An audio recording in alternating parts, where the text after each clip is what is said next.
Welcome to Celtic State of Mind. I'm John Dykes, and we've got the dream team, Jim Simonetti and Stevie Mullen. How are you doing, guys? Oh, brilliant. Delighted to be here. Thanks for asking us, Paul. Aye, definitely. Now, Jim, they've all been asking on a Celtic State of Mind's bulletin as to your whereabouts. You've been off for a couple of weeks. It's great to have you back. It's a big night. It's the night before the big one. Tell me, how have you been getting on with the Jimmy Johnson Academy in the last few weeks? It's been great. Unfortunately, obviously we're at a halt again, but we got the boys back again, and with a game against Clyde, age group above the 2009. So they played it's 2007s. They played the 2006s.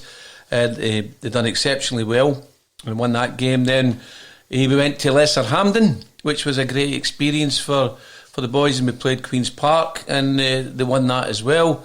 And then they played another game on the Sunday. So 3 games in 7 days, and they won the 3 games. Friendlies right enough to get prepared for the league starting, Paul, Stevie. And then unfortunately, this week it's been pulled due to the kids living in various areas of Glasgow with the health boards, North Lanarkshire, South Lanarkshire, East Dunbartonshire. So we're quite widespread with the players that travel to us, and the coaches themselves being in different parts of Glasgow and Lanarkshire. So it's a no-go for us for the time being.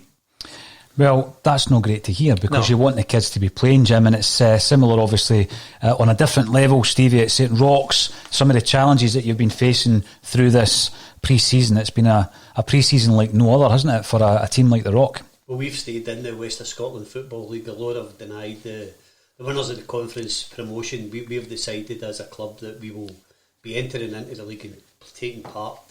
We've had some great gestures from our players.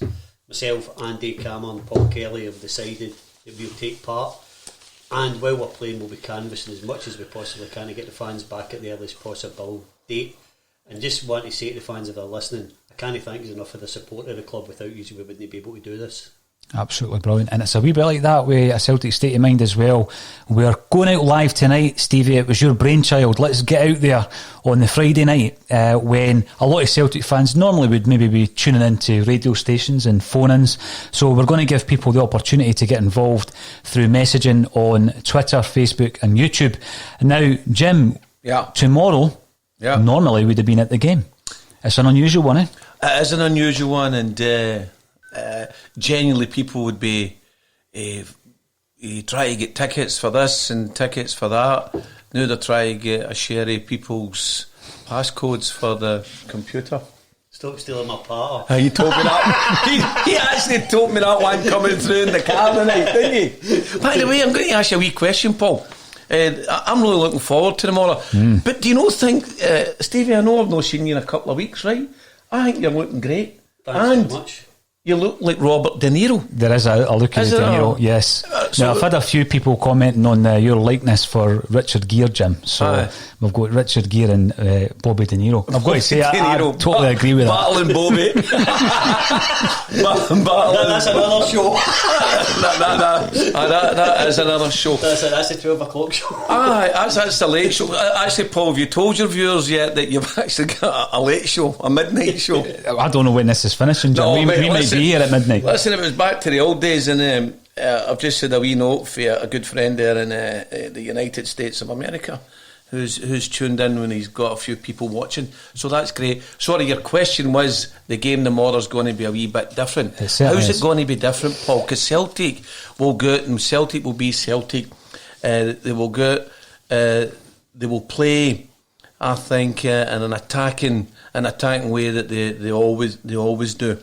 It will be strange, possibly, the they've not got any fans here, but they're aware they've got fans all over the world tuning into the game, as has the opposition. Mm-hmm. So, but what's not to lift you? If you play for Celtic and you're playing against the other side of the city, your greatest rivals, so to speak, that would lift you regardless. As soon as you step on that park and you play for Celtic, you've got to get that special feeling within your body even before you go on. But maybe we're saying that for growing up with Celtic and being passionately involved with Celtic. These players are coming in, they're new to Celtic, but I'm quite sure tonight, now this week, they'll be understanding and they'll be getting the knowledge of what this game means. What it means is it's 3 points, but to get one of our Rangers at this time will be a massive 3 points for us. I think it will be, and I remember some of the old interviews, Jim, where Jock Stein himself spoke about the Derby game as being another 3 points, the same 3 points he would win against Arbroath. I think it was 2 points back then, right enough. And Neil Lennon's been talking like that this week, and we've seen games where the result hasn't gone our way, but we've been able to obviously claw any deficit back and still win the league. It's a wee bit too early to be talking about league wins normally, but is there a fear that, a few months down the line, the league might not get called, so it is more of an important result? Vital. Yeah. I think it's vital to get the points on the board. So you're always on the ascendancy, and if anything happens with the football authorities and they decide to call it, there can never be any controversy about why we got it. We can't afford to fall behind because you never know what they're going to do with the football authorities. Sorry, Jim. In New York, right, I was with, guy comes out, we come out of taxi, and the taxi driver says, see the meeting you're going to there, don't get put in the hook by letting them off the hook. That's saying it stayed with me. So we can't get put in the hook with letting them off the hook tomorrow and going, right, if we'd have done this, if we'd have done that, we've got to get ahead. We've got to get that game in hand under our belt as well. We must look positive at getting 8 points on the board, Paul. I've got a question for both of you. Aye. You have got great contacts. You have spoke to the players at length. We have the three of us. None of us have been ever lucky enough to play for Celtic in a Celtic Rangers game. Yeah. What did the players get in the dressing room before the game that would be different from a normal run-of-the-mill game? Because I understand what Mr. Stein says, and it's only the same amount of points, but it's a different game. The referees held a different standard. They allowed different things to happen in this game. What did the Celtic players get told in the dressing room by the manager, by their coaches and by their captain that makes it a special game for them? Well, I always think about the pre-match, Stevie, and when I'm talking to players who have been involved in it, I want to delve in to that changing room before they come through that tunnel and onto the field of play. And I think when it's the game against Rangers, when it's a derby game, when it's a big European game, the big thing that I get is that they can hear, even from the dressing room, because they're quite close when you think about the position of that dressing room to the actual park. They can hear the fans, and the famous story of Jock Stein opening the window and hearing the fans, coming into the stadium.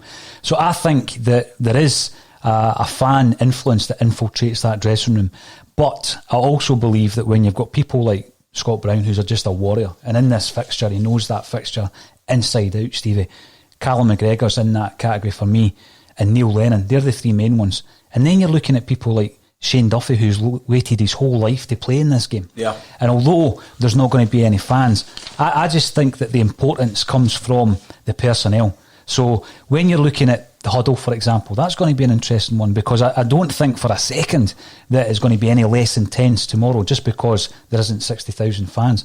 But to try and answer your question, we will never know, and I'm always trying to peel back a few layers when I speak to players. What goes on in the changing room? What goes on in the huddle? Now, famously, when I speak to players who were coached by and managed by Jock Stein, a lot of them say that there wasn't much talk in the dressing room before the game. A lot of it was down to the preparation in the week leading up to the game. By the time you get into that dressing room, all the talk's been done. I don't know yourself, Jim, is that something before a game, would you actually take in all that much information? No, because you go through small parts of the game, maybe just tidy up, but you want to go right in depth. I wouldn't great in depth about the game, because you've done it all week. You've been working in your defence. You've been working in your midfield. You've been working with your strikers. You've been the goalkeeping has been getting worked on as well. And then you've got everybody all coming together and how they're going to play. They're watching how the opposition has played in previous games. They will know that Rangers has played in a 4-3-3 system in the previous game, 4-3-3 in the game before that, 4-3-3 in the game before that again, back to 4-2-3-1 in May the 12th, 2019. So they know that they work to that format, and will he change it? Will the opposition change that across?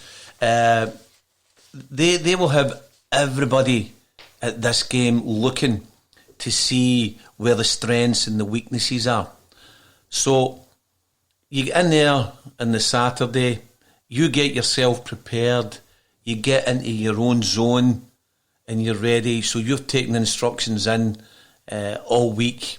Even the guys that maybe think that I might not be getting on the park here, but they are in the zone as well, or they should be as true professionals. They'll be in that zone, knowing what their job's got to be and taking on board the manager's instructions. Here's what I want you to do. So what would you put into your team talk then? If you've done all your hard work during the week with your instructions, your tactics, what would your team talk be that would inspire the guys to carry out the instructions when you're going out to play your biggest rivals? You know, well, my team talk, Stevie, would be that I'm going to play my biggest rivals, but it possibly wouldn't change for each week that I play against anybody else, because if the next game is the most important game. But if I was going to play Rangers tomorrow, my advice to the players would be, go in with the right attitude, go out there with the right attitude. If you're going in for a 50-50 ball, come out with it. 60-40 against, make sure it's yours. 70-30 against, doesn't matter how you want it, come away with that ball. Make the game yours. Look for the easy options in the park. Look for the guys who's off the ball, making space and creativity, and enjoy yourself. But go out with a winning attitude and come in with the win. Something like that. That's quite surprising, because I would have thought that if you were a manager and you're going to play this game tomorrow, your team talk would be different from a normal game. And it's not to underestimate or devalue any other teams, but this is the must-win game for Celtic fans. I would have thought you'd have had something special, to instill to your players, to get them out, where they're going to be playing with the raw emotion, the passion, calm to a certain degree, but not too calm that the game bypasses you. I would have thought, we've heard all about Martin O'Neill's great team talks that inspired his team, but he wouldn't do that every week. No, well, he wouldn't have to as well, Stevie, would he? For me, just going away from the motivational side of things, because I think some coaches would be motivational and others wouldn't. How I would approach this game tomorrow in that dressing room is I would look at players like Brown and McGregor, and I would say to them, and Duffy and Ayer to maybe a lesser degree, that they need to get on top of that referee from the first minute. Yep. I would then also say that we need to attack them down the flanks from the first minute and hammer them down the right and left, because see Frimpong, if he goes past his man the first time, Stevie, he's on fire, and he'll continue to beat Barisic time and time again. And if we break down those two fullbacks, whoever's in the middle, and I will ask the pair of yous, who do you think's going to start in the middle and be that one or two strikers, we're going to win that game. But I think it's important that you get on top of that referee tomorrow. But would you start offensively, Paul, or would you be a wee bit more cautious? Excuse me, because I was speaking to Jim outside. Even if you put my team onto the park tomorrow and the guys who's missing are all going to be missing, we don't even get Ryan Christie, our bench could all start the game, even with the players who are injured. Right. Our squad's so strong. So do you play that you're going to combat them? Because we know how they're going to line up. I could probably tell you their team off the back of my neck. So if you play them as they're going to play, then do we really explode, excuse me, with 30 minutes to go and put them under pressure? Or would you be cautious, or would you just go direct for the start? I would go direct, and I think, going back to your original point, Stevie, I think you can go direct from the start, because you can make as many changes as you need to in the second half to go direct again. Yep. So go for the first half hour and go for the last half hour. I think there's a couple of question marks over Edouard and even Christie, because I don't think we've heard the last of the Ryan Christie situation yet, but we will wait and see. I know that obviously Neil Lennon's spoken about it. There's been developments with Kieran Tierney. They're talking about how Tierney may have already had it previously, so the situation might be different with him. But these two guys, if they are able to be involved, they could be on the bench. So going back to your point, we're going to have a strong bench, even without those two. And you can make these changes in the last half hour that's going to hammer them again. I'd go at them from the beginning. At a bit high intensity. Break them right from the beginning. You go back to Martin O'Neill, that game at Celtic Park. Was that the one you mentioned to me? Coming through, wasn't it, Stevie? Bang, wasn't it? How good was it? A goal within the first minute. So there you go, bang, bang, Yes. bang. Put up my bid. What has happened here? What has happened?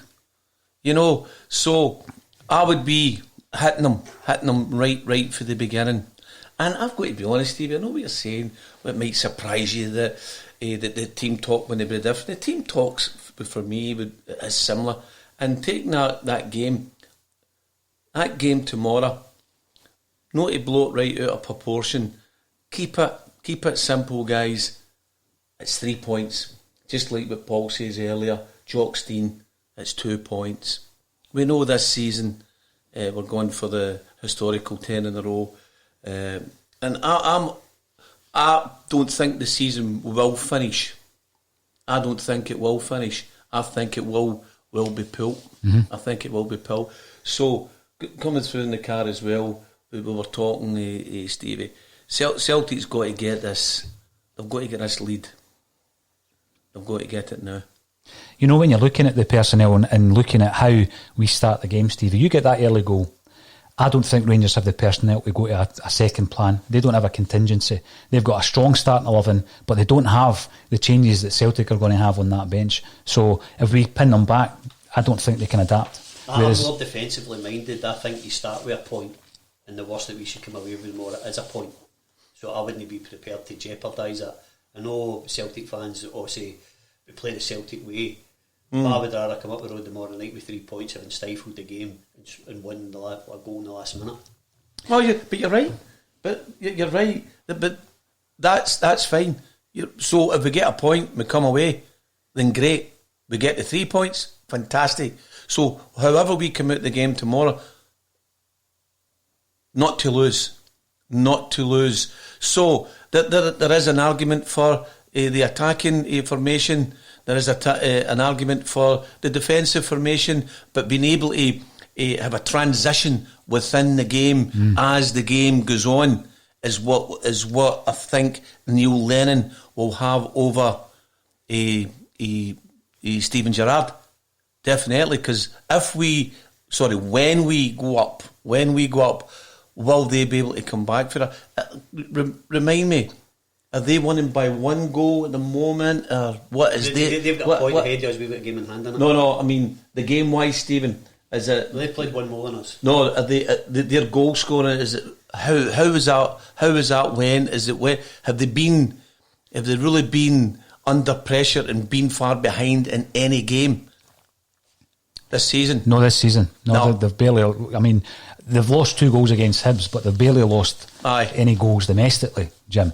However, I think that's because they've been able to stick to their game plan. If you get an early goal and they're chasing it, and I don't think they can adapt. They don't have the personnel to adapt. Whereas when you're looking at our bench, and I'm going to ask you your teams, I'm going to ask you a few of the dilemmas that Lenny might be facing. His team's picked, isn't it, the night before the game? The players know who's playing, the players know who's on the bench. The first one, and it's not been a topic of massive conversation this week, is Jullien. So he's not played since the Ross County game. Back injury.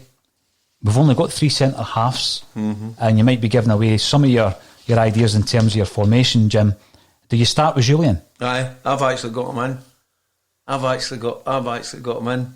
I've actually went for a 3-5-2 formation. I've got him in. I've got Barkas, Jullien, Duffy, and Aya. Frimpong, McGregor, Brown, Christie, Laxalt, Ayeti, and Eduardo. Ryan Christie is why I'm smiling. Ryan Christie is why I'm smiling, Jim, because we spoke about Ryan Christie this afternoon. and obviously the club will have been working on that situation. I never saw the show this afternoon, Paul. My apologies, I was tied up. If we get that team line tomorrow an hour before kick-off and Christie's in it, I'd be absolutely delighted with that. I've started without him because until such times as it's been confirmed, and as it happens, whilst we're online, if it happens, please let us know, everybody that's tuning in. Stevie, what about yourself, Jullien? You got concerns about throwing him right back in? Not in the heartbeat. I would have him in. He'll be playing. But what I do think we need to consider before we get the team is the opposition and who we're going to line up against. So I think Michael Beale will start tomorrow. McGregor, Tavernier, Goldson, Hollander and Barisic. Arfield, Jack, Davis, Kamara and Kent with Morelos. So his views will be putting Tavernier and Arfield, doubling up wide to attack. Who would there be on that side? Greg Taylor and Laxalt. On the other side, Barisic and Kent will be trying to double up on Ayer and Frimpong. So I'm going to try and match up. So my team would be a 4-5-1, and it would be Barkas, Ayer at right back, Duffy at right centre back, Ayer at left centre back, Jullien at left centre back, Greg Taylor, Frimpong, Encham, Brown, Calmat, Laxalt and Eddie up front. My bench would be Klamala, Ayeti, Griffiths, Rogic, Turnbull, Bain, Sorrell, Elanusi and Welsh. If Ryan Christie's available, he would come in and Welsh would drop out. I think when you're looking at the bench, that's one of the most important parts of Celtic's actual lineup when you look at that, Stevie, because we are so strong in the defence, on the bench. Now, when you're looking at the midfield, there was the famous picture that was released of the whiteboard when Celtic overran Steven Gerrard's Rangers in the midfield. Then there was the 2 games, and all the talk's been about they won it in the midfield. And all I've heard this week from the pundits is that they win it in the midfield to win the game.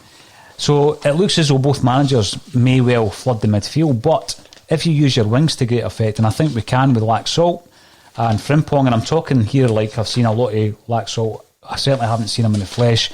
Like everybody else, I've seen him playing through the videos online.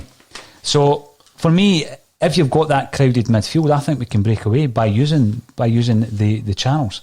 So I think Steven Gerrard, for me, and I know that obviously he didn't credit that team by being picked by Gerrard, but when he's looking at that, I just think he's going to go and say, right, we need to flood the midfield, because that worked for us the last twice. Aye. We're 10 months down the line. Sorry, did you say that was Michael Beale's team? Yeah.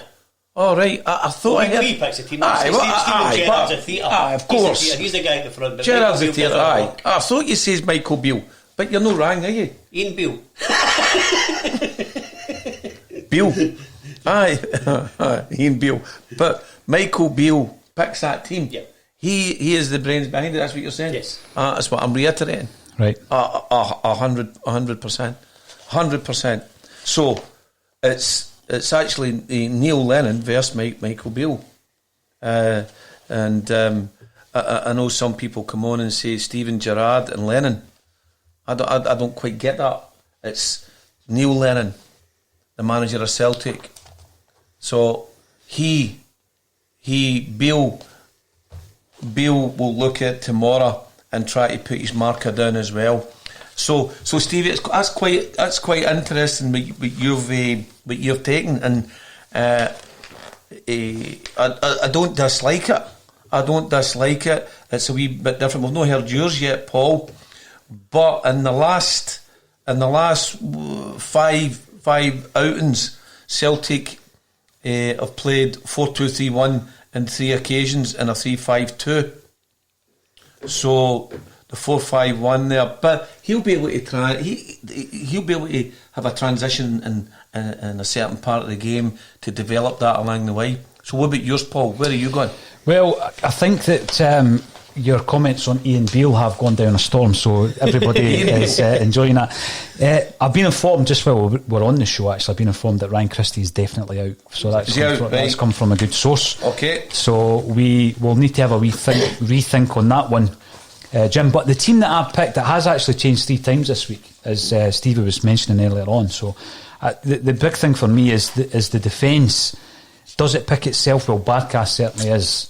You know, there's no doubt about it. I don't think anybody watching the show will disagree with Barkas. I'm going to start with the 3 central defenders, and I think that Jullien goes right in. Jullien performs well against Rangers, we know that. Good player. He's, you know, and I think, and I've said this a few times, Stevie, I think Duffy has added a bit of calmness to Ayer, who sometimes maybe positionally wanders, and he goes for the galloping runs, which look great, they look brilliant, but he's done it much, much less often since Duffy's been in the side.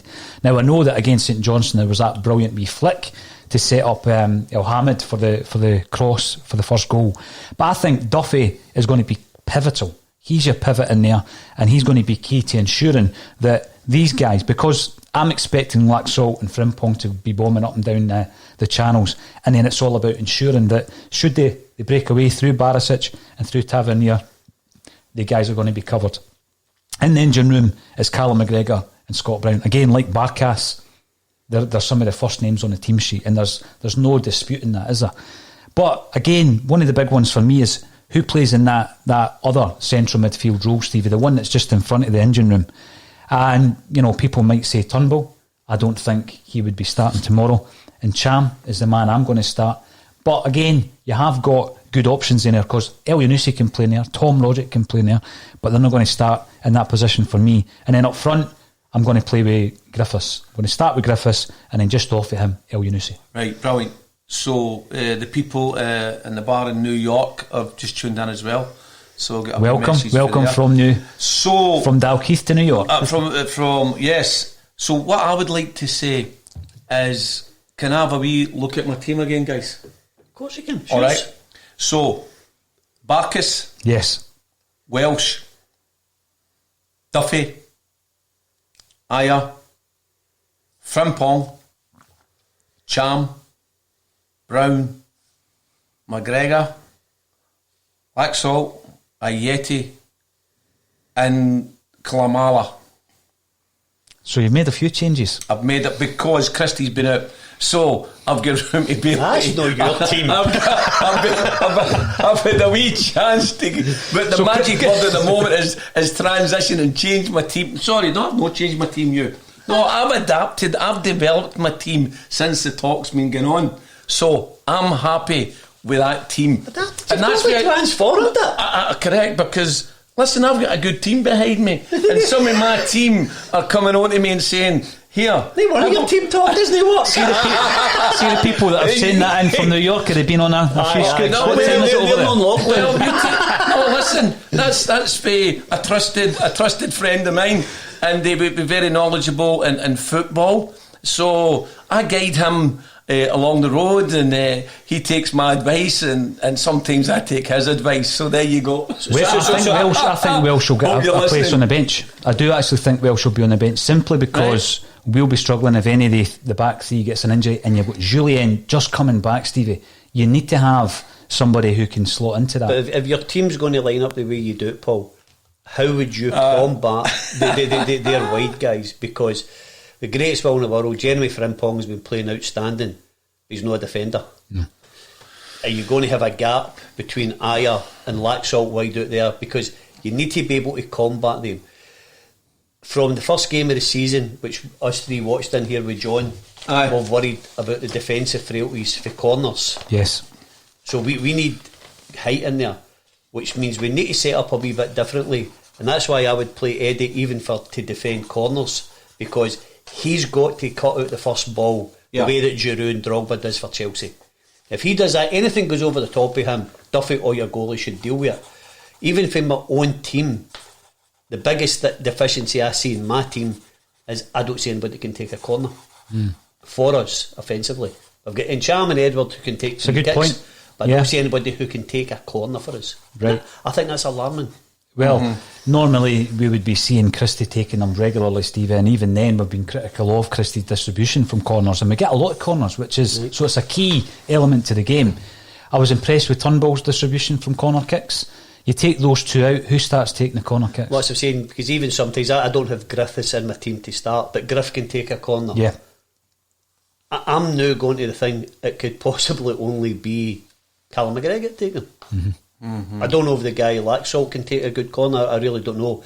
But I think anybody should be able to take a corner if you can kick the ball. Yep. I'd see when guys are taking it and it's hitting the first man, it drives me crazy. Would you take a risk? All right, there's a question that's been posed to me. Is Welsh still in your team? Aye, Welsh is still in my team, aye. Aye, definitely. Aye. I think that's a risk, Jim. Well, I think that's a risk. But football's a risk, innit? It is. And sometimes in life you've got to take these risks. But where would you play him, Jim? Oh, where are you playing? I wouldn't play him. No, well, but he's in at the back. So here's a question. You're going to play him as one of your three centre backs? Well, looks like it at the moment. Aye, what about Rogic? Where would you have Rogic in there? No, he's on the bench. He's on the bench. He's on the bench. But I did consider him. Yeah, I did consider him for the role that Encham will be in for me. Would you consider Stephen, Paul, Griff for Ayeti? Yeah, I've got Griffin. I'm playing man up front and it's Eddie all day long. Now, Lennon has said today that Ayeti's fit. He's fit for the game. He's ready for the game. This is the team I would pick. If you're asking me the team that Lennon might pick, Neil Lennon, I reckon he's going to start with Ayeti, because it comes down to who's the fittest striker we've got. Probably Klimala, if you're just looking at the fitness. Aye. Ayeti coming back from injury, Griff 20 minutes under his belt, Edouard's been ill. So if you were to pick between Klimala and Ayeti, I reckon Neil Lennon will go for Ayeti. Oh, me too. But that wouldn't be my pick, because I just think with Griffiths, he'll give you even a first half. Aye, but it gives Stevie as well what he's saying for the corner kicks, etc., and the dead balls. Exactly. It gives you an option, doesn't it? And then you've got Duffy, you've got the threat of Duffy from the corner kicks. I think that's important. It's an important point. Because even if you go back to the 29th of December, we lost a goal for a corner kick as well. You lost a guy. Yep. You know, so we have to be ready to combat their corner kicks if they get any tomorrow. So we've got to have been working on that.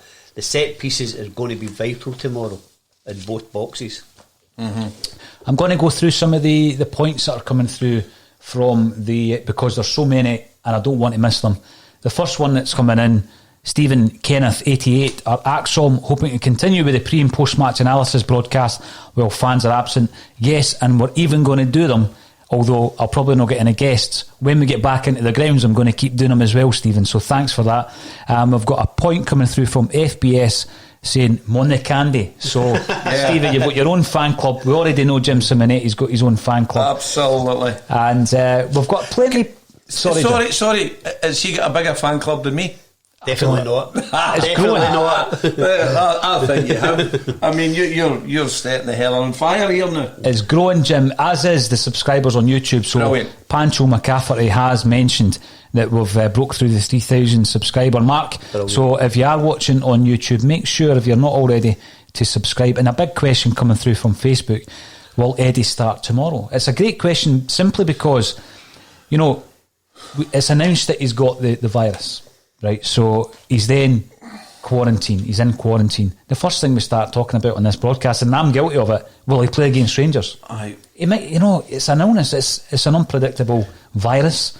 He might not feel up to it. Stevie's right. So, my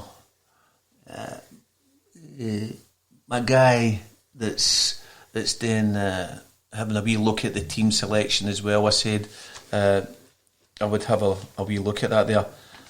I'm quite surprised that he's gave me that bit of information and what that team could possibly be. Very interesting. I think you made a good point a few months ago, Stephen, that this is brilliant. We can all say we're teams, put different players in, but if they ever came to fruition, but the guy at the side of the park who's Neil Lennon, it's what he puts out with his backroom staff and all his guys beside him. If that team there that I've read out as the second choices there for me, if that starts, I would be very surprised. But I'm no doubting. I'm no doubting at all that anything's possible for tomorrow. I think when you're looking, the question is, Jim, does Neil Lennon want to stick with the three at the back, which has served him well this season, or does he want to do what Stevie's suggesting and go for the full-backs? And the reason that he's going to go for the full-backs is to nullify the threat, or to soak up the threat, rather. I think you nullify it by having your own two attacking. We all have opinions. Neil Lennon gets a decision. Aye. Yeah. But if the COVID hasn't affected Edouard health-wise, where he's struggling, I think he must start. Mm-hmm. And the reason why I says, I reiterated it yesterday, if you start somebody else and he breaks down, and you bring Eddie on and he breaks down, then that's you used 3 guys for one position. Start Eddie, and if he's not able to see the game through, then you bring somebody else on. But that it would all be down to Eddie, whether he wants to play and he declares himself fit to the manager. The wee bits you've seen from Lennoxtown, he looks fit and healthy. If he was feeling the effects of it, where some people really suffer, he wouldn't be able to train. Here's a question for you, Stevie. Half an hour to go, nothing each, and you want to bring on a striker. Who do you think, in a scenario like that, is the best striker to bring on of the 4? Of the 4 to bring on? For what I've seen, if I was getting to choose, I would bring on Lee Griffiths. If I took Eddie off, I would bring on Lee Griffiths. I'll back you up. I'll back him in up. Definitely. So Griff on for an impact. Yep. And obviously the fact that he doesn't have many matches under his belt, that's maybe how they're going to deploy him. But then again, if he doesn't start, who's taking the corners? You've got Duffy in the middle, who's going to be a threat. Jullien, if he starts, is going to be a threat. I'm not sure how good Welsh is on corner kicks, but obviously Ayer as well. I think that's one of the most disappointing parts of his game is, in the box, he gets a nosebleed the minute he gets the ball. But if you've got the 5 substitutes and we've got this fantastic bench tomorrow, see if it's in any way tight, we can unleash 3 fantastic forwards to finish the game. Yes. Just keep your basic shape. We spoke about it, Jim's using the word transition. We were talking about, just being able to interchange position. But we could adapt with the guys. You can change nearly half your team now. We've got 9 fantastic substitutes. By the way, you're right. Would you have McGregor taking the corners? I think for the team that I've picked, when you've not got McGregor or any guys, I think he's the only one who could. Aye. And Cham, I think I've seen in Cham. But then again, is it such a consideration, Jim?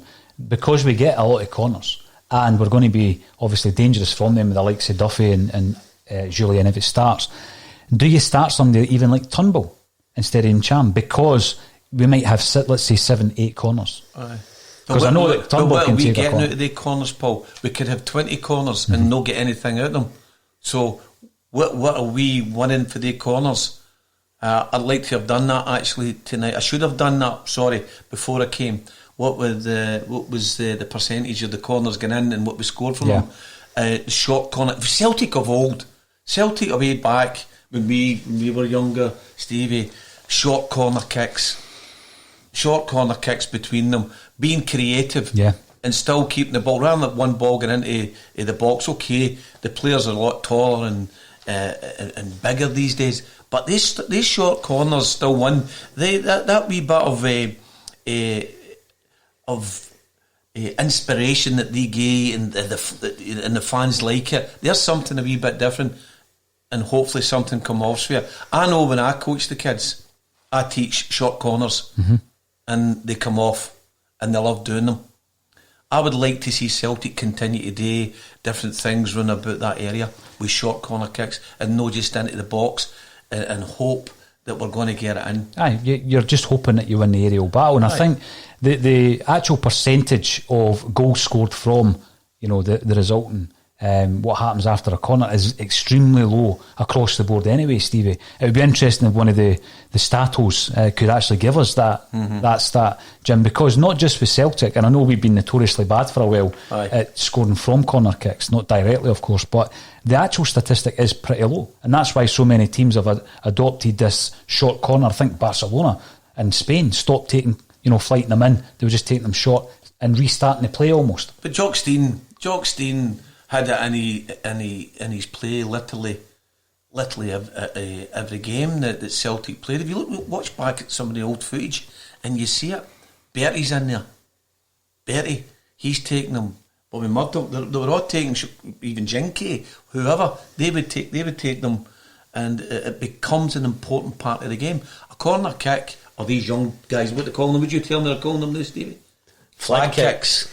flag kicks. Really? Right? I mean... But I think we've got some chance here, But have got a great chance. If you've got Duffy, Ayer and Jullien and somebody who can deliver a ball, we can talk about short corners. You go back to the great games with Billy McNeil, God rest him. We've got a threat for corners, so we need to put a good delivery in. I think we can beat Goldson and Hollander to the balls, but it's got to be a good delivery. At the other end, there's no fans there, so you can't. You should be able to coach your players to back in, scream and go down. And referees, it's easier to give a foul in the box than a penalty. Aye, we can take ourselves out. We've just been a wee bit more astute. Aye, I'm still the same opinion again for earlier, that as soon as we kick off, we press them and press them high up the park, keep them hemmed in there. I don't want the game to finish Celtic 58% of the game, 58 or even 60 or 70% of the game, and lose a goal. There's no point in having the possession. You must have. We had a discussion about this the other day there. Possession is great, but if you haven't got the penetration and you don't get the reward at the end, which is the goal, there's no point in it.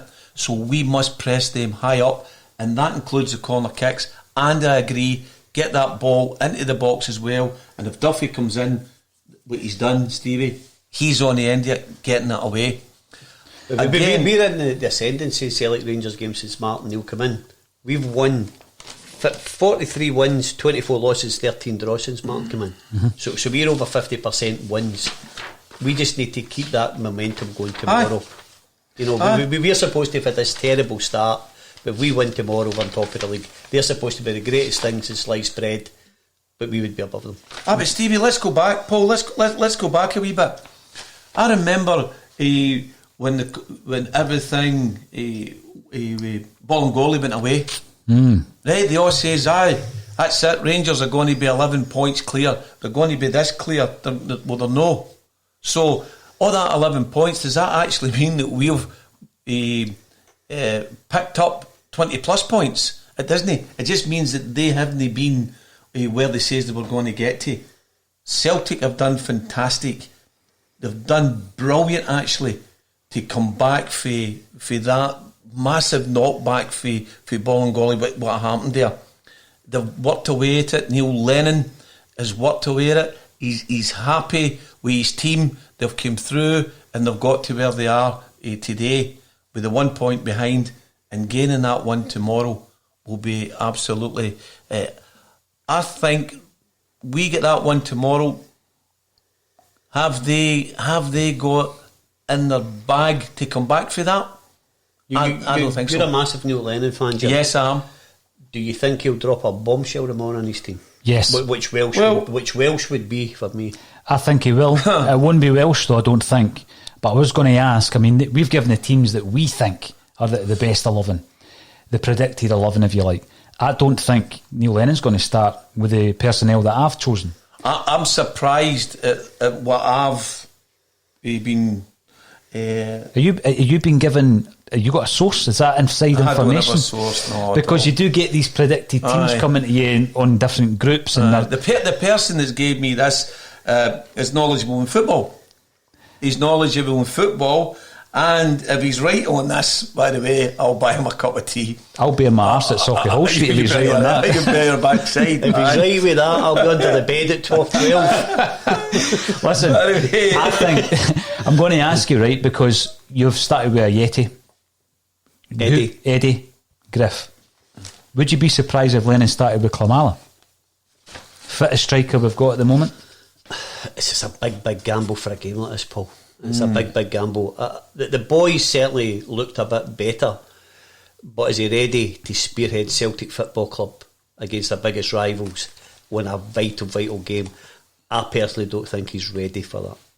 Now, we also spoke about, Stevie, in the last European game against Sarajevo, when Jullien made it onto the bench, and we discussed, all it takes is for one of the guys to pull up in the first 5 minutes. If Jullien's not 100% match fit, then he shouldn't be on the bench. He did pull up. Beaton pulled up after 6 minutes and he put on El Hamid. So how fit is Jullien? I've got him in my starting lineup. How fit is he? I think he should be fit. He's probably just a wee bit short of match fitness. But again, he's the same age as Shane Duffy, so his experience should be able to take him through, where he's not going to go into uncomfortable positions. And don't do anything crazy. Sorry, Jim. No. I'm just thinking what you're saying there. He could be. He could be very important for us tomorrow. I'm getting a message, Jim. I'm getting a message. It just says the king is back. Now I don't know if that means you or Ryan Christie. Is it Odson Edward? The king is back. Larson. Listen, it could be Larson. I mean, my guy is calling me, and he's not actually told me it's Larson yet, but it might be the king is back. But Stevie, you know, I'm actually thrown a wee bit here because I've got Jullien in, Duffy and Ayer at the back, right?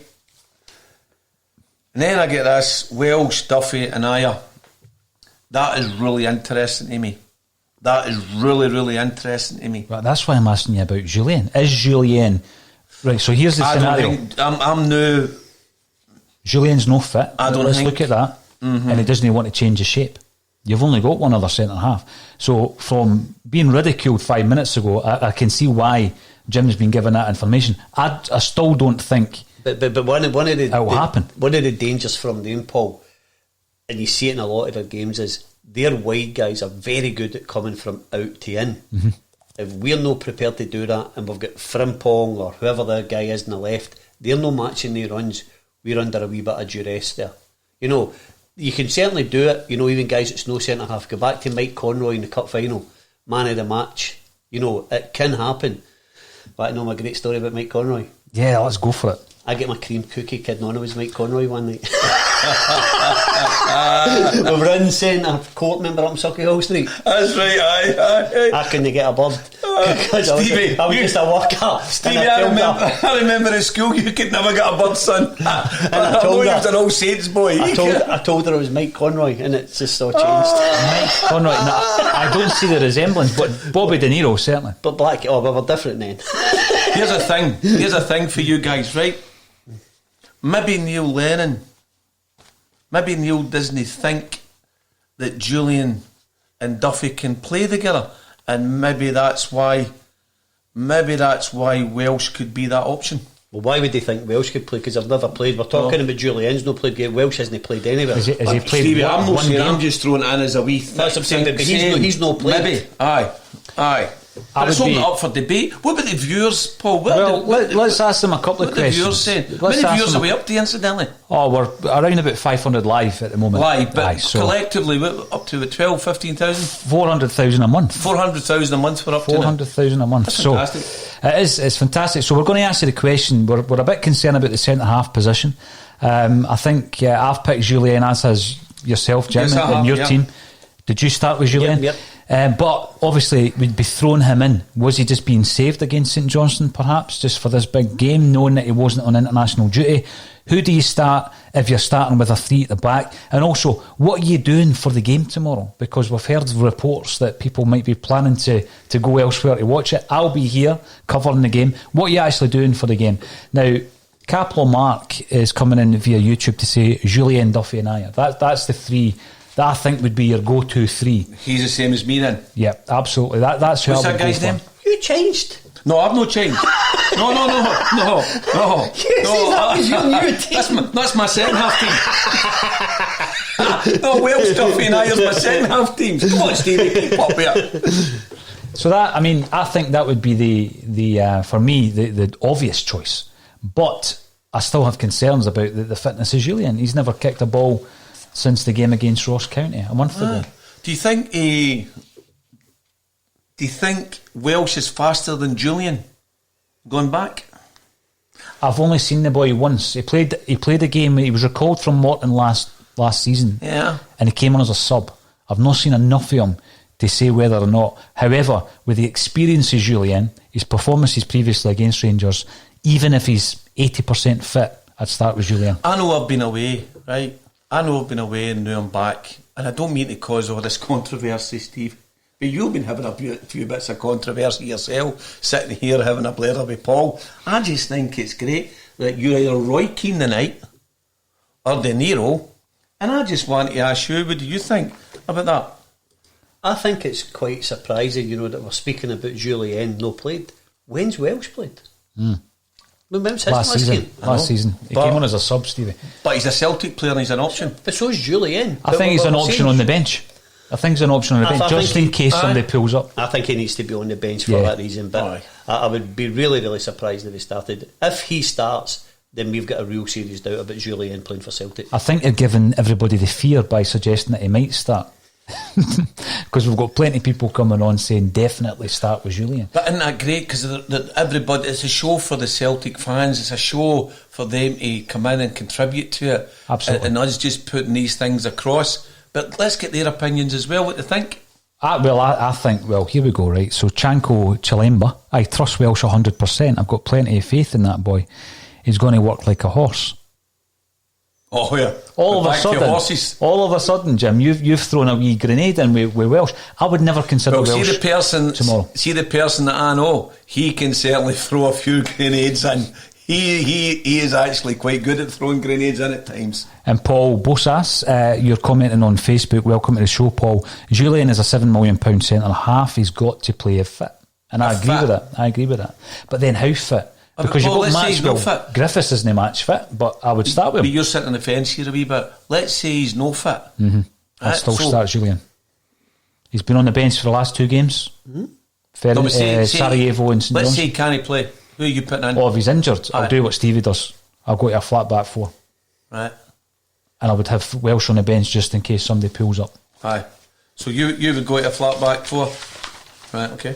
That's how I would do it. Okay, so in the previous games, every game with Neil Lennon, the one we get beat, it was a 3-5-2. So he's been a 4-2-3-1. So flat back 4. So that was in December 29th, December the 8th, September the 1st, right back to May the 12th, March the 31st. Right, okay. All right. We've got to remember.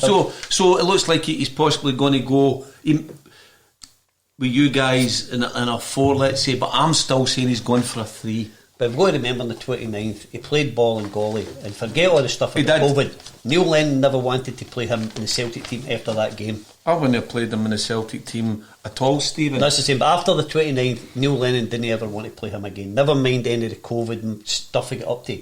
He was absolutely dreadful that day. Mm-hmm. No, you're right, and I just think that when you're looking at the defence, can Jullien play with Duffy? I think Duffy's been good for the pair of them. I liked him as a partnership, Jullien and Ayer. Obviously, after the Kilmarnock game, Stevie, Lennon decided to drop Ayer, even though Jullien seemed to get a lot of stick after that game. Ayer gets dropped, but he's come back into the team after all the speculation about AC Milan, and I think he's knuckled down and he's starting to develop even more as a defender. I've never had any doubts about him as a player. I mean, he's a ball player, isn't he? Him and Jullien, I think. Julien's got the distribution, and of course Ayer likes to run with the ball. And I think Duffy is the old-fashioned centre-forward who tries to ensure that they do the basics, they do the fundamentals of defending properly. And I think he's been good for Ayer. And we've not seen enough of him with Jullien because of the injury, but I would expect him to be the same influence. Absolutely. Okay, let me ask you something. Would you be brave enough to play a 2-3-5? A 2-3-5? What's wrong with a 2-3-5?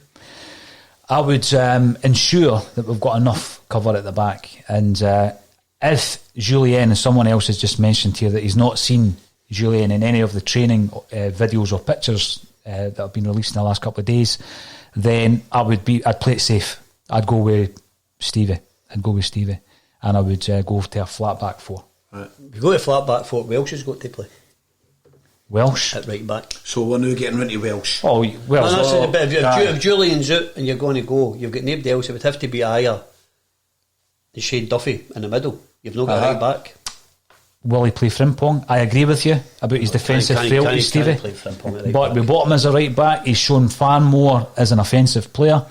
Somebody's mentioning Ralston. We're really getting into kind of like Stevie, I'll need to dive your name. Anyway, I'm glad me and you don't drink. See what he's done. Can we ask you, who's the person that's come in and said Ralston? Ralston's getting a Mr. Ralston. Mr. Ralston and Mrs. Ralston. Yeah. No disrespect to any Celtic player, but I'd be delighted when my man Dad phoned in and says, I want my son to play. Now, here, I heard a fantastic story. Can I tell you that? Yes, please. This is a great story. You know, and it was amazing. So it was a Celtic player who'd never scored. And Mr. Rogers read out the letter for his mammy and that about her son no scoring. They read it out to the team, and that player scored. And after the game, he looked up to his mammy with his thumbs up and all that. Is that no fantastic for Brendan Rodgers that he actually read the letter out and it inspired the whole team to help that player score the goal? I think it was brilliant. I think that's things like that are brilliant. So see if that is Mr. and Mrs. Good on them. Maybe Neil Lennon's got that letter. Maybe he will play them. Who knows? But isn't it great that we've got so much variety? There's a lot of options. Look at it. There's a lot all of these options. I think it's fantastic. But this comes back. We're only talking about this at the moment due to the issues that have been created with the coronavirus coming back from international football. Do you want me to tell you who it was? We're missing yeah. Do you want me to tell you who the player was? James Forrest. Is that right? That's the true story. Well, there's another player that we're missing tomorrow is Jamesy Forrest. Yep. We're missing Mikey Johnson. We've not seen him for a long time. We're missing Beaton. We're missing El Hamid, Ryan Christie potentially, Correct. Eduard.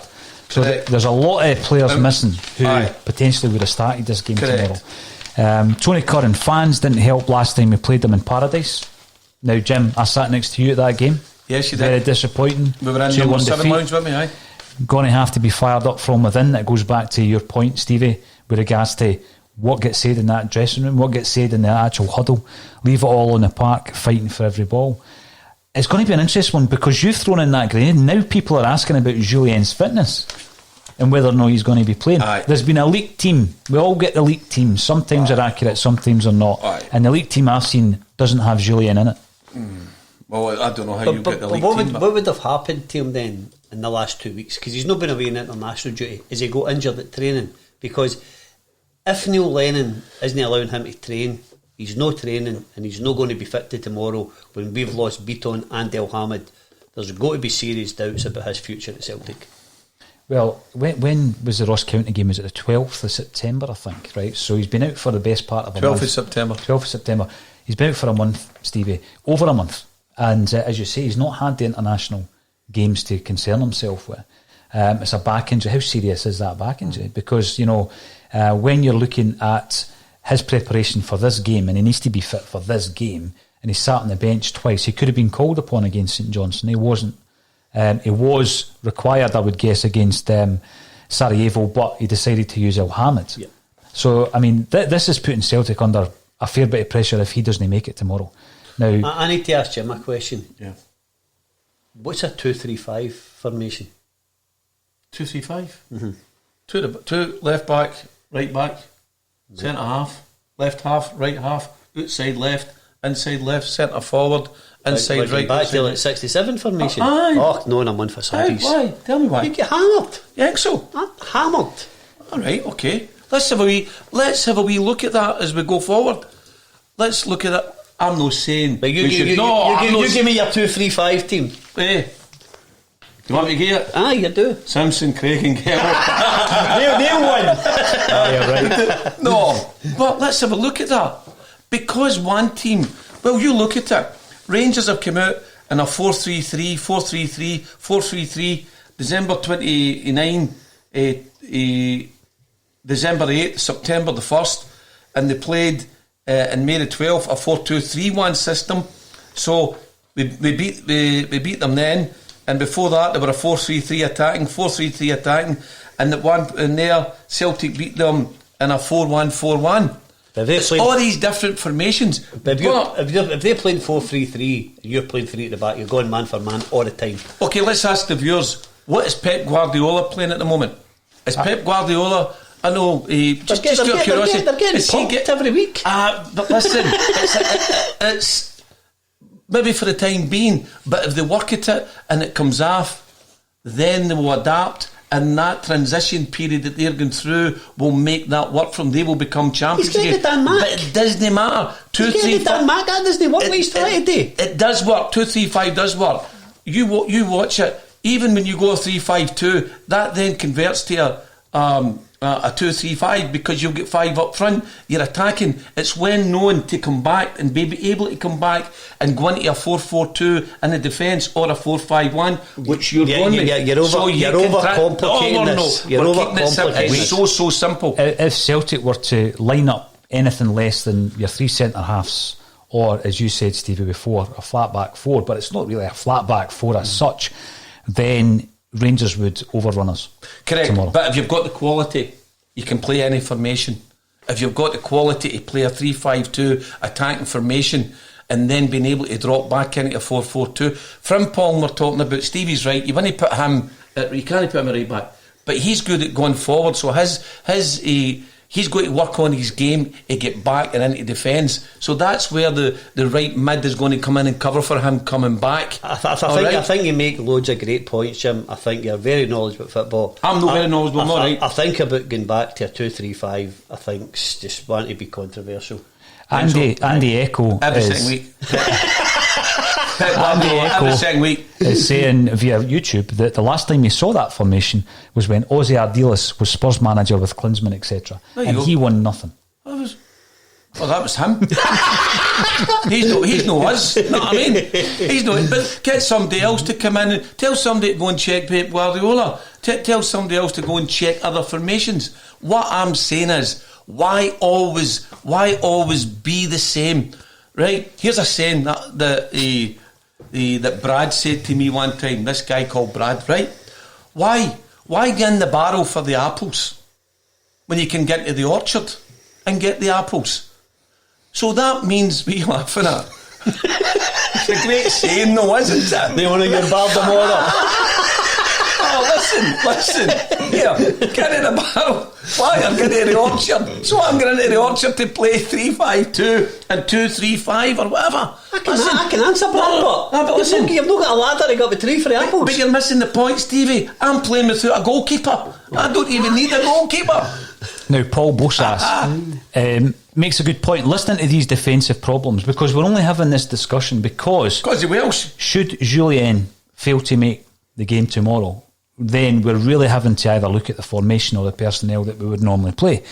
So listening to these defensive problems, it's clear that the loss of Beaton and Elhamed is probably the worst thing that could have happened. Absolutely. Never mind Christie or even Edouard. Edouard goes out as your star man, but we have 4 strikers at the club. Christie is out. I'd much rather he wasn't, but you've got El Younousi and Cham and Turnbull. You lose 2 centre-halves, we're struggling. Would you be able to put Taylor... And Beaton's not even a centre-half. Would you be able to put Taylor to right back and Laxalt at left back? No, don't think so. Well, I think that's an easier move. I shouldn't have said no for the sake of saying no there, but I don't think your so. Your full-backs. Taylor gets caught, doesn't he? Yeah. Sorry, Steve, I didn't mean no, there you. But I'm just thinking, you had Welsh in a back 4, didn't you? If Jullien's out, I think we need to look at somewhere. So you're confident? Sorry, you're confident with him on a back 4, but you're not as confident with him on a back 3. Welsh. Aye. I would only be playing Welsh if there was no other solution to it. I would go, if this is the scenario and Jullien's not fit, I'd go for it at the back, like you say. And I think it's less of a concern, less of a risk to play Frimpong at right back, an attacking full back. Your left back would need to be a more defensive one, so Laxalt doesn't start, and then it's Taylor, and your 2 centre halves are Duffy and Ayer. So who would you put in front of Frimpong to give him cover and know that he was going to stay there to give him cover? Good point. Who would you put in front of Frimpong? Yeah, because if we're going to play a 4 to cover his defensive frailties. Yeah, because we've not had anybody that would stay wide. James Forrest, so we've not got a natural wide player to play wide right after that. So who would we play there to give him a wee bit of cover? Because they're going to try and attack him. If he's at full back, they're going to try and they will with Barisic, who we've already given credit for. He's a decent and player. And Kent. So if Frimpong is on one of his mazy runs, which I would hope to see tomorrow, are you then looking at Ayer to cover him rather than having somebody further up the park to back him up? You're looking at Ayer to cover him, and then you're looking at a midfield player then, be that in Cham, if you start in Cham, to back him up further up the park. But I just think it would be a massive risk. And I know back in the day, you've mentioned Conroy played in the cup final. Aye. Tomorrow's a different kettle of fish altogether. If we start with a young kid like Welsh at the back, I'm not going to be confident for this game. No. I really will and not again, be if you're confident. going to be playing the flat back four and Frimpong's to be right back, it would be Duffy that would be on that side and I would be on the left. Put him on the left. So we don't want Shane Duffy getting dragged out the centre. We want him to stay there. So the most important people in Frimpong is your two midfielders, the one that's going to play wide right and the one that's just going to play, which would have been traditional right half. They can't give that space away to the opposition. No, you're right. But these are the considerations that Neil Lennon will be having this evening, Stevie, especially if Jullien isn't playing, and that's not been confirmed. I mean, there's rumours that he won't be playing, and then we're starting to look into it. One of the most interesting things about tomorrow will be when that team lineup is released about an hour before kick-off. You recommended a great documentary the other day, I believe, on Brian Clough. I did, yep. So it's worth a I watch. believe in miracles. Right, okay. I believe in miracles. I've always believed in miracles. The more I look at this, Stevie, Welsh, I think's playing. Welsh is playing. Duffy, Aya at the back. 3. I think he's gone 3. He's going for 3. I think so. If Jullien is missing from the team tomorrow, I've got massive concerns, but I do think he's going to go for the 4. Just the way that my brain works is that you're going to have much more cover with a 4 at the back. I don't see Welsh starting. I don't know if anybody's got any inside information out there, but people have started talking about Welsh. Right, but, well, because we've started the conversation going. But here's the thing, that's no a grenade. That's an atomic bomb that's just been thrown into the bunker here. I know, but I think... Did that atomic bomb come from New York? Well, I can't... But, well, is that your source? No, it never came from New York. It came, via knowledge in football and doing different things. The thing is here, why no Welsh? Somebody has got to make their debut somewhere along He's the a line. natural centre half, Jim. I Of course get he that. is. I totally get that. He was impressive enough for us to recall him when we were requiring cover. He's on the bench, which means we trust him enough to have him on the bench just in case there's an injury. So as a manager, you're going to have some faith in him. And Neil Lennon's watching him every day, Jim. I'm not. I'm going by one performance last season. I'm just concerned that what age is the kid? 20, 21? But we said the same about Kieran Tierney, didn't we? Look at Kieran Tierney, right? He got in by default because of an injury, right? Bring him in. The rest is history. So maybe Welsh could be the same. So see if he starts. You've got a good source. You're going to back him to the hill. You've got, of course, you're going to back him to the hill. 100%. I love to see a young player coming in and doing well. You're going to back. Of course, yeah, because you've already got him in a back 4, which I'm proud of you doing that. I'll tell you why I'm proud of him doing that, because he's took it upon himself to say, I'm putting that young boy in there.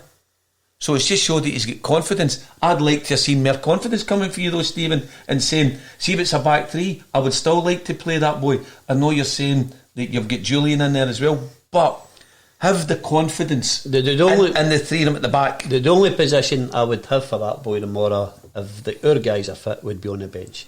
I wouldn't be starting them anywhere if we've got the rest of the guys fit. Of course. Lawrence Connolly says it's a good call. Welsh fits the system. And Michael the Boy says that when he was out on loan at Morton, Welsh did play right back at times. Yeah. And that's backed up also by Sean on YouTube, who says that Welsh played well in pre-season.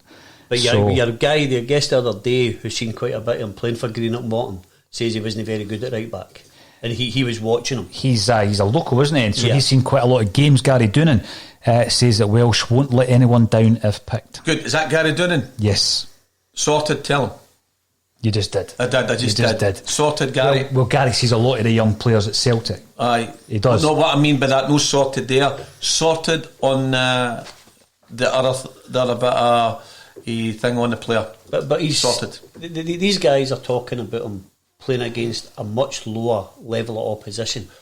It's totally different going in the Samora to playing your biggest rivals in your biggest game of the season. Now, the boy can be coached to death. The more of a different trial for him.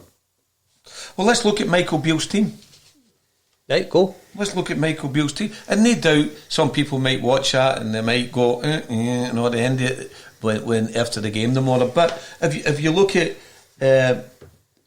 at Stephen Gerrard's team, let's look at them. So McGregor, Taverna, goal. Actually, Stephen, on you go. You've got it there as well. Tavernier, Goldson, Hollander, Barisic. That's the back four.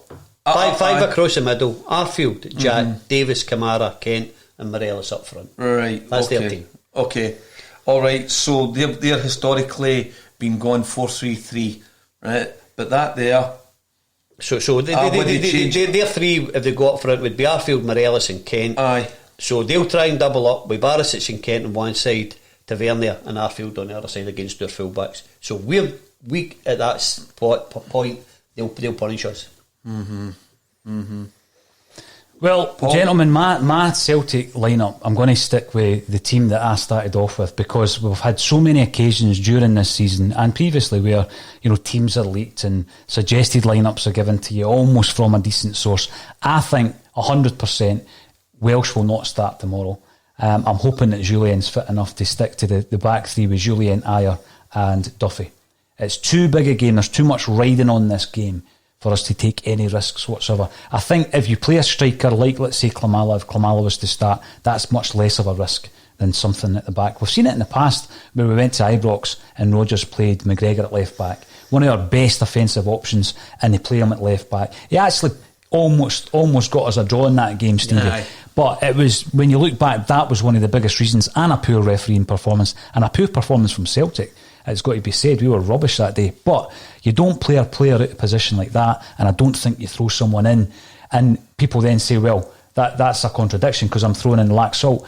Different kettle of fish, I think because Laxalt he's showed to like Uruguayan international, he's played at World Cup, Definitely. played for AC Milan. It's a different I think Laxalt will situation. show Taverna actually how good he is tomorrow.